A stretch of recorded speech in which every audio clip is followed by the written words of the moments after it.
বন্ধুরা, একটা কথা আপনাদেরকে জানানো খুব দরকার।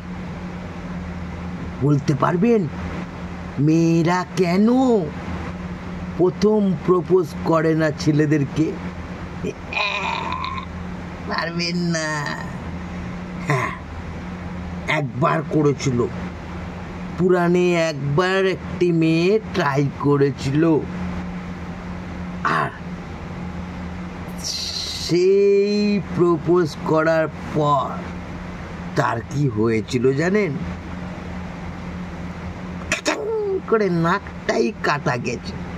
আর তারপর থেকেই কোনো মেয়ে আর কোনোদিন ছেলেদের প্রথম প্রপোজ করে না।